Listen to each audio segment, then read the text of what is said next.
మొత్తానికి శ్రావ్య కల నెరవేరింది. రాజీవ్ని తన సొంతం చేసుకుంది. ఈ ఆనంద సమయంలో వాళ్ళని డిస్టర్బ్ చేయడం ఎందుకులే.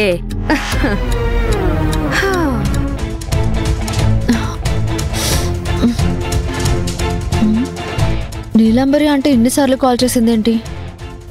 నిద్రలో నాకు రింగ్ వినబడలేదనుకుంటా. ఎందుకు చేసుంటుంది? కాల్ చేద్దాం.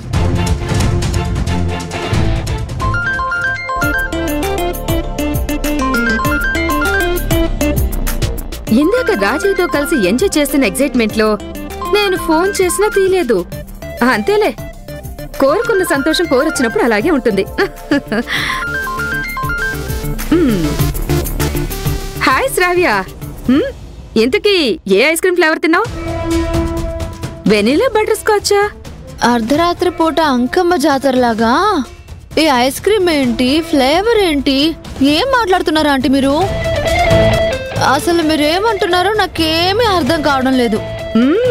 ఏ కవర్ చేయాలని ట్రై చేయకు. నువ్వు ఐస్ క్రీమ్ తినడం నేను చూశాను. నేను ఐస్ క్రీమ్ తినడం ఏంటి, మీరు చూడడం ఏంటి? నేను తిన్నది 2 చపాతీలు అంతే ఆంటీ. ఈ టైంలో జోక్ చెక్ శ్రావ్య. నా దగ్గర నిజం దాచాలని చూస్తున్నావా? ఇందాక నేను ఇంటికి వస్తూ దారిలో నువ్వు మోడర్న్ డ్రెస్ లో రాజీవ్తో కలిసి ఐస్ క్రీమ్ తినడం చూశాను. నువ్వు అటు తిరిగి ఉన్నావు.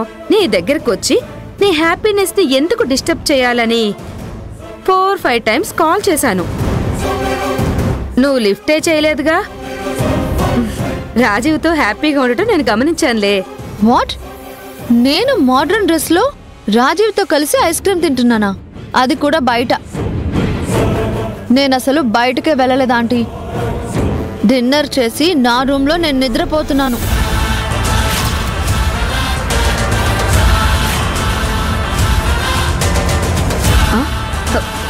నువ్వు చెప్పేది నిజమా శ్రావ్య? నేను మీకెందుకు అబద్ధం చెప్తాను ఆంటీ? వాటర్ తాగుదామని లేచి ఫోన్లో మీ మిస్డ్ కాల్స్ చూసి కాల్ బ్యాక్ చేశాను. మీరు రాజీవ్ని చూసి ఎంతసేపు అవుతుంది ఆంటీ? ఒక ½ అన్ అవర్ అయింది. ఆంటీ ఇంత ఖచ్చితంగా చెప్తున్నారంటే నేను నిద్రపోయింది చూసి రాజీవ్ జ్యోతులు కలిసి బయటకెళ్లారా? కానీ జ్యోతికి మోడర్న్ డ్రెస్ వేసుకునేంత సీన్ లేదే. ఆంటీ రాజీవ్ చాలా హ్యాపీగా ఉన్నాడంటుంది. ఒక అమ్మాయితో ఫ్రీగా, పైగా ఈ టైంలో ఐస్ క్రీమ్ తింటున్నాడంటే జ్యోతిని అయి ఉంటుందా? ఆనందమానందమదికే ఏ మందమే మందమొలికే ఈ నవ్వు నా గుండె గదికే వెలుగే వెన్నెలా. ఆనందమానందమదికే ఏ మందమే మందమొలికే ఈ పిలుపున అడుగు నదికే పొంగే వరదలా. దొరబాబు, అత్తయ్య గారికి మెలకు వస్తే దొరికిపోతామేమో. బయలుదేరదాం. కొంచెం సేపు ఆ టెన్షన్ వదిలే జ్యోతి. ఎప్పుడో గానీ మనం ఇలా ఎంజాయ్ చేసే ఛాన్స్ రాదు. ఈ టైంని ఎంజాయ్ చేయి. కొంచెం సేపు ఆగి వెళ్దాం.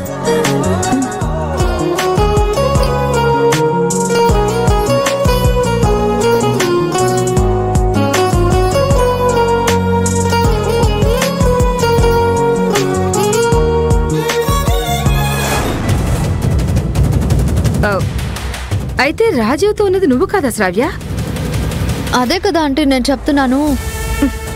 వెంటనే రాజీవ్ దగ్గరికి వెళ్ళి క్లారిటీ తీసుకో. సరే ఆంటీ, ఉంటాను.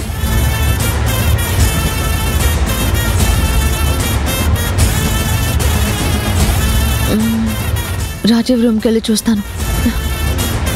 ముందు ఫోన్ చేద్దాం.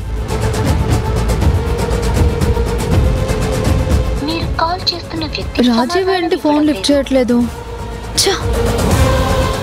అంటే జ్యోతితో కలిసి బయటకు వెళ్ళి నేను ఫోన్ చేసినా పట్టించుకోవడం లేదన్నమాట. I can't believe this.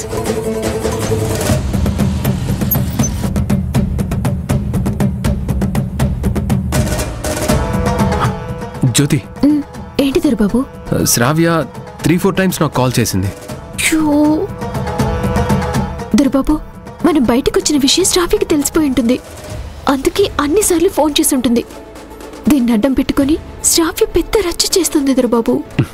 ఏం కాదు జ్యోతి, కూల్గా ఉండు. ఎలా కూల్గా ఉంటుంది బాబు? శ్రావ్య వెళ్ళి ఈ సంగతి అత్తయ్య గారికి చెప్తుంది. మనం వెళ్ళేసరికి నన్ను తిట్టడానికి అత్తయ్య గారు రెడీగా ఉంటారు. ఇలాంటిదేదో జరుగుతుందని నేను టెన్షన్ పడుతూనే ఉన్నాను. త్వరగా ఇంటికి వెళ్దాం పద్దారు బాబు.